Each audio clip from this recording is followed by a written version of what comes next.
안녕하세요. 여러분과 함께하는 조경기술사 자신만만 조경기술사 김은숙입니다. 자, 자꾸 한 단어를 까먹어요. 너무 길면 까먹죠, 그죠? 그래서 여러분도 공부를 너무 길게 하면 까먹습니다. 너무 긴 내용 줄이세요, 그죠? 이렇게 몇 개 이렇게 문장밖에 안 되는데도 잊어버리죠. 나이 탓인가요?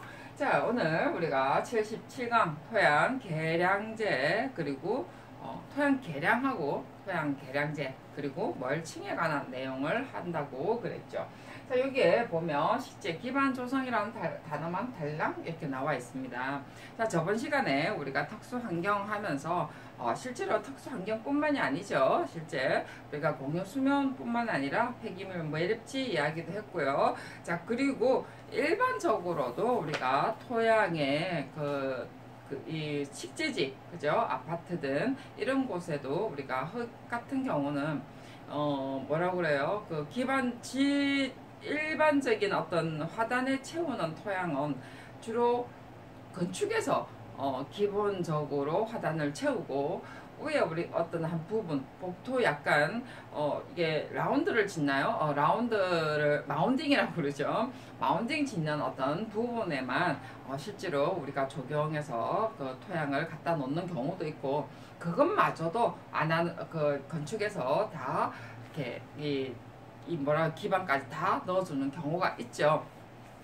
왜냐면 어떤 흙을 구입하기가 힘들기도 하고, 좀 많은 어떤 토양을 전체 다 이렇게 적용해서 처리하면 공사비가 올라가다 보니까 대체로 흙을 넣는 경우가 건축에서 다 넣는 경우가 많습니다. 자, 그러다 보니까 물론 이제 그러면서 이제 표토 문제도 나오는데, 어쨌든 표토는 우리가 표토 처리하는 어떤 문제점부터 나오기 때문에 실제로 요즘 표토 문제는 조금 안 나오는 경향이 없잖아 있어요. 어떻게 보관하는 문제도 있고, 그래서 그런 부분들 때문에도 좀 있고요. 어쨌든 그런 부분에서 우리가 토양이 건축이나 토목에서 어떤 아파트나 어떤 조경지에 채우다 보니까 토양에 어떤 문제가 굉장히 많이 생깁니다. 토양 때문에 또 우리가 조경에 어떤 생육에 문제가 좀 생길 때도 있죠. 자, 그럴 때 이제 우리가 식재 기반하는 조성, 매립지뿐만 아니라 그 다음에 어떤 임해 매립지뿐만 아니라 또 우리가 일반 식재지에도 우리가 토양을 계량을 좀 해야 될 때가 있습니다. 자, 그럴 때 말 그대로 생육의 어떤 문제가 발생을 하는 경우죠. 앞에 그래서 우리가 토양의 토성이나 이런 부분을 따지주는 거죠. 그래서 화학성 이거 다 같은 거예요. 자, 우리가 생육의 문제는 토양하고 관계되는 거는 무조건 화학성과 물리성의 관계를 따질 수밖에 없습니다. 물론 여기 뭐 유기물이 어떻고 저떻고 하면 더 좋은데 그것까지 우리가 분석을 할 수는 없거든요. 그러다 보니까 가장 우리가 눈에 좀 띄기 쉬운 어떤 화학성과 물리성을 따질 수밖에 없는데, 자, 이제 우리가 또 화학성도 우리가 다 따질 수가 없겠죠. 물론 이제 전기전도도 pH 관계는요, 말 그대로 pH를 측정하는 기기가 간단한 게 있어요. 그래서 그것까지 뭐 해서 우리가 pH 산도가 너무 높으면 실제로 이게 좀 투수성이나 이런 것을 높이기 위해서 우리가 토양 계량을 하는 경우가 있습니다. 그죠? 자, 그래서 화학성이 어떤 부분을 좋게 하기 위해서 토양 계량제를 넣습니다. 자, 그래서 우리 토양 계량과 토양 계량제라는 타이틀로 나와 있죠. 그래서 표준시방세에도 나와 있고요. 여기에 이제 표준시방세뿐만이 아니라 어떤 다른 게 아니고 표준시방세에 나와 있는 것들을 제가 쭉 모았어요. 내용들이 있는 것들을 여러분 다 흩어져 있습니다. 여러분들의 시방서나 설계서에 보면요, 내용들이 다 이렇게 떨어져 있어요. 근데 저는 그거를 다 이렇게 모아놨어요. 혹시 여러분들이 이제 지나가다가 보시면 여기도 있고 저기도 있고 저기도 있고 라는 걸 알 수가 있을 거예요. 자, 그래서 보면요, 토양 계량제의 어떤 목적을 한번 봐볼까요? 식재 기반에 유기물 함량이 됐습니다. 유기물 함량이 부족할 때, 정말해서 앞에 전기전도도 있었죠, 그죠? 그 다음에 유기물 어떤 함량의 정도 하면서 또 공부를 했더랬습니다. 그런 것이 부족할 때라고 했어요. 그러니까 아예 뭐 플러스 이온도 없고 마이너스 이온도 없고 물도 없고 뭐 어떤 그 유기물 그 어떤 미생물조차도 없고 아주 진짜 건조한 상태. 그러니까 막 물이 없어서 말라 빠지는 어떤 게 아니고 영양 상태도 없는 어떠한 상태, 이런 상태죠, 그죠? 그래서 그런 상태가 부족할 경우에 토양 개량을 한다라고 했어요. 자, 그럴 때 이제 우리가 재료 했는데 뭐 저는 자연 재료, 강물성 재료 해서 구분을 해놨는데 어쨌든 이런 건 여러분이 한번 보시고요. 그래서 유기물 함량이 부족할 때 토양 개량을 합니다. 자, 토양을 개량을 하는데 우리가 가장 기본적으로 우리가 말 그대로 퍼라이트나 여기 나와있죠? 퍼라이트나 그 다음에 버미큐라이트를 많이 넣죠. 그죠? 퍼라이트, 버미큐라이트. 자, 이제 이런 것이 광물성 재료로 지금 구분되어 있습니다. 때로는요, 어떨 때는 탄산석회도 때로는 넣습니다. 뭐 정 없으면 이렇게 탄산석회도 넣습니다. 그죠? 자, 아까도 이야기했지만 유기물 함량이 부족하다는 것은 전기 전도도 자체도 낮다라는 소리예요. 그죠? 그래서 이런 것을 조금 너무 높아도 문제지만 너무 없어도 문제겠죠. 그죠? 그래서 우리가 그런 것을 높여주기 위한 하나의 방법으로 사실 놓습니다. 자, 그래서 이런 것에 제가 자연 재료와 강물성 재료 이렇게 해서 구분을 해놨을 뿐이고요. 자, 요즘은 조금 돈을 더 넣는다면 이탄토라는 것도 위에 넣기도 하죠. 토양 개량을 위해서 위에 넣는 게 아니고 이제 흙하고 같이 섞어주는 거죠. 그래서 뭐 이렇게 쭉쭉 나와 있습니다. 이 물질이 섞이지 않고 pH 충족을 기준한다 했는데 어쨌든 이탄토 돈이 비싸요. 그렇지만 그래도 뭐 이탄토를 우리가 넣는 경우도 있습니다. 자, 그래서 우리가 이렇게 유기물 함량을 높이기 위한 하나의 방법이고요. 자, 그 다음에 들어가서요. 자, 멀칭이란 게 있습니다. 자, 멀칭은요, 물리성을 개선하기 위한 거예요. 앞에 물리성은 뭐라고 그랬죠? 우리가 앞에 입도, 경도, 그죠? 딱딱한 것을 막아주는 방법이는 거죠. 그러니까 최소화시키기 위한 하나의 방법이죠. 자, 토양 개량은 유기물 함량을 어떠한 조절을 위한 하나의 방법이고요. 너무 없어서 우리가 전기 전도도를 조금 높이는 방법이고요. 앞에 멀칭이라는 개념 여기 나와 있죠. 의미, 목적 나와 있죠. 토양지 표면에 이게 제가 임학과 작물학 적용이 조금 다르게 사용하기 때문에 제가 이렇게 조금 구분을 해놨어요. 우리가 임학에서는요, 토양 지표면에 낙엽 등이 덮여 있는 상태를 우리가 멀칭이라고 하고요. 그 다음에 식물학에서는요, 지표면을 이렇게 덮어두는 것입니다. 자, 제가 왜 구분을 해놨느냐면요, 조금 이따 설명할게요. 자, 적용에서는요, 사람 출입이 빈번한 식재지에 자연 재료를 부설한다라고 했어요. 이제 임업은요, 어차피 멀칭이라니까 사실은 멀칭은 거의 다 의미는 크게 보면 같습니다. 왜 그러냐면요, 비가 떨어지면요, 낙엽 등이 낙엽이 이렇게 막 있으며 빗물이 바로 떨어지면 이 빗물에 의해서 빗방울에 의해서 토양이 바로 닿지가 않죠. 그죠? 그래서 토양의 다밥이 정도가 낮아진다는 거죠. 딱딱하게 경도되는 것이 낮아진다는 거예요. 여기 위에 낙엽이 한번 완충작용을 해주니까. 그래서 임학에서는 덮여있는 상태를 우리가 이렇게 멀칭이라고, 식물학에서도 마찬가지예요.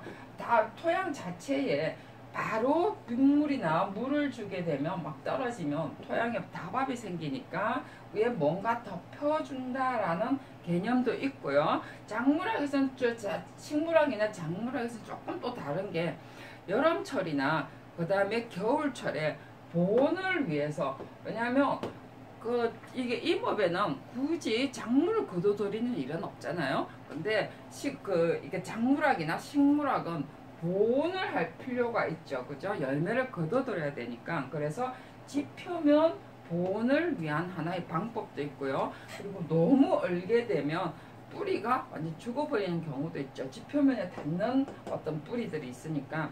그래서 이런 보온을 하는 방법도 없지 않아 있습니다. 그래서 우리가 이게 멀칭제를 비닐 재료도 우리가 멀칭 재료 하나인 것이 말 그대로 작물학에서는요, 우리가 여름철에 너무 더운 것을 방지하기 위해서, 그러니까 보온이라는 것이 너무 토양의 온도가 높지 않게, 그리고 너무 낮아지지 않게 해주기 위한 하나의 방법이죠. 그래서 우리가 비닐 여름철에는 차강을 해주고, 그 다음에 겨울에는 따뜻하게 해주는 어떤 방법으로서의 재료를 쓴다는 거예요. 자, 그래서 이런 것에 어떠한 작물학에서 쓰는 단어고요. 자, 조경에서는요, 어떻게 쓰나요? 멀칭을. 자, 조경에서는 사람들이 많이 다니는 공원이나 그리고 산책길도 마찬가지죠. 그리고 가로수라든지 이런 곳에는 빗물이 떨어지고 화단이 좁을 경우에는, 빗물이 떨어지면 그죠, 굉장히 다밥이 굉장히 빨리 생깁니다. 왜냐하면 넓은 지역에는요, 물이 흘러갈 수 있는 부분들이 있기 때문에 나름대로 괜찮아요. 근데 좁은 화단이 좁은 지역에는 굉장히 다밥이 빨리 생기기 때문에 이런 것을 방지해주는, 방지라기보다는 완화시켜준다는 거죠. 나름대로 완화시켜주기 위해서 우리가 해주는 거죠. 방지라고는 좀 또 할 수는 없어요. 조금 최소화시킨다라는 거죠. 그죠? 그리고 조경에서는 또 아무래도 사람들이 왔다 갔다 하는 부분이고 시각적인 부분도 있기 때문에 우리가 시각적으로 우리가 보완하는 방법으로 사용을 하는 거죠. 그래서 다밥도 방제를 하면서 나름대로 완화시키면서 시각적으로 보완하는 방법에는 우리가 조경에서는 이런 것을 우리가 멀칭이라는 개념을 두고 있습니다. 여러분 다 이해가 가시죠? 그죠? 그래서 이제 조경에서는 우리가 주로 뭘 쓰죠? 우리가 완겨라든지, 그죠? 바크 재료 좀 비싸죠? 그죠? 바크 재료라든지 색자갈이라든지 조금 이제 다밥, 정말해서 빗물이 떨어진다든지 사람이 많이 다니는 이런 곳에 다밥을 방지를 하면서, 아니 뭐 방지라니까 자꾸 이상하다, 완화를 시키면서 또 시각적으로도 보완하는 방법, 이런 종류를 쓰게 되죠. 꼭 이런 종류 아니라도 마찬가지죠. 상관이 없어요. 우리가 가로수에 그 가로 보호판을 만드는 것도 때로는 다밥의 어떠한 완화의 하나의 방법이겠죠. 그죠?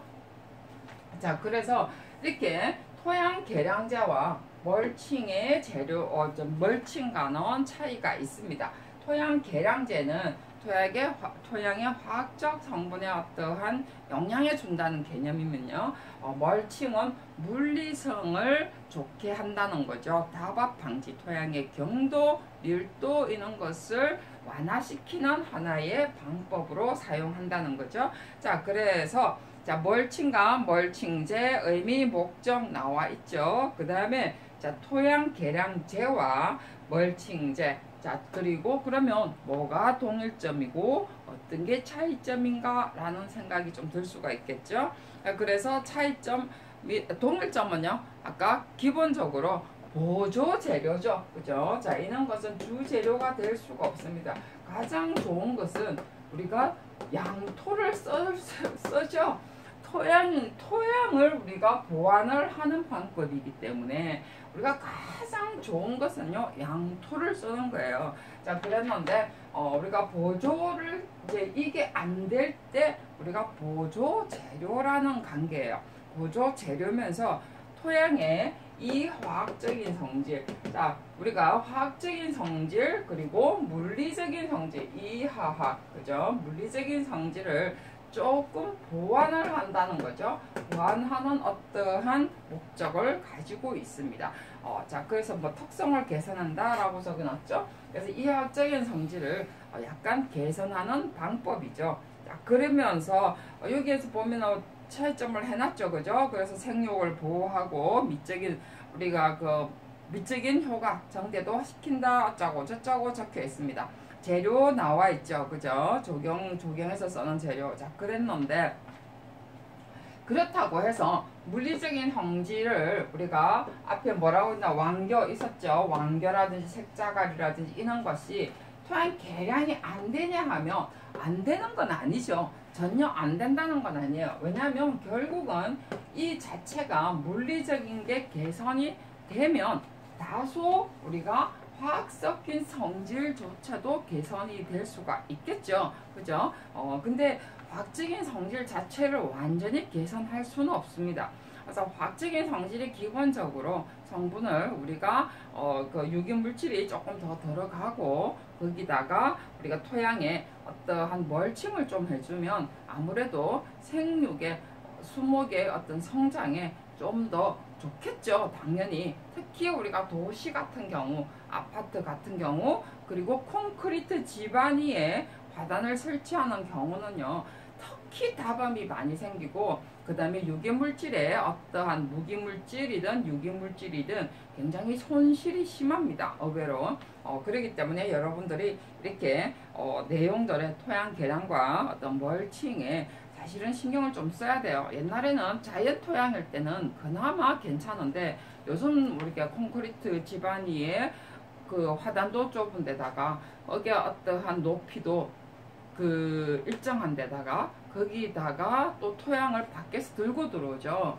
그렇기 때문에 토양의 어떠한 토성 자체도 좋지 않고 화학적인 성질조차도 굉장히 좋지 않습니다. 그렇기 때문에 생육에 어떤 문제가 생기는 거죠. 그래서 하자가 굉장히 많이 생겨요. 그래서 사람들이 그런 말 하죠. 요즘 들어서 하자가 더 많이 생긴 것 같아 하는데 가장 기본적인 것은 저는 콘크리트 집안 위에 우리가 토양 자체 콘크리트 집안 위에 설치하는 게 90%고 그죠? 요즘은 뭐 10%의 우리가 그 자연 집안을 하잖아요. 90%는 인공 집안입니다. 콘크리트 위에 화학적이고 물리적인 성분이 좋지 않는 토양에 거기다가 식재조차도 위치 방향 그것도 좋지 않은 데다가 우리가 저런 화학적인 거 물리적인 성질조차도 좋지 않는데 우리가 큰 나무를 선호하는 것도 문제겠죠. 그죠? 저는 그런 여러 가지가 굉장히 복합적으로 저는 이루어졌다라고 저는 생각을 해요. 거기다가 밀식의 문제도 있고요. 우선 보기 좋게 만드는 어떤 부분도 없지 않아 저는 있다라고 생각합니다. 우리 모두의 저는 문제라고 생각을 해요. 자, 그 다음에 이제 다음 시간에는 우리가 대기 환경 미세먼지 하면서 가로수하고 연결을 제가 한번 시켜보도록 하겠습니다. 다음 시간에 뵙도록 하겠습니다. 수고하셨습니다.